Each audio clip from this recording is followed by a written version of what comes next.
दिल्ली विस्फोरण पर high alert Odisha.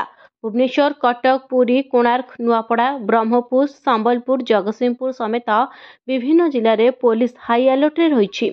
Rail station, बस stand, बड़ बड़ होटेल, पर्यटन स्थली एवं सर्वसाधारण स्थान में हाई अलर्ट जारी होइछि।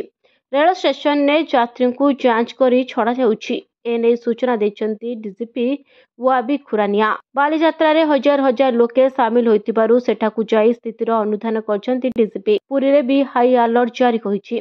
बेलाभूमि, समुद्रकूल ओ बड़दाण्डरे हाई अलर्ट जारी करा जायछि। श्रीमंदिर चतुर्पार्श्व, रेलवे स्टेशन, बस स्टाण्ड रे सुरक्षा को बढ़ाई दिया जायछि। पेट्रोलिंग बुद्धि सह समस्तंकर आईआईसी को सतर्क रहिबाकु निर्देश दिया जायछि। दिल्ली बोमा विस्फोरण पर कटक रे सुरक्षा व्यवस्था कड़ाकड़ी करा जायछि। रेलवे स्टेशन निकट रे सुरक्षा कड़ाकड़ी होइछि। रेल सुरक्षा कर्मी द्वारा जोरदार चेकिंग करा जिबा सह फ्लैग मार्च मध्यम करा जायछि। सुरक्षा को नजर रखी यात्री मानकर आसवाबपत्र जांच करा जाई भीतर को छड़ा जाउछि। ब्यूरो रिपोर्ट, न्यूज दुनिया।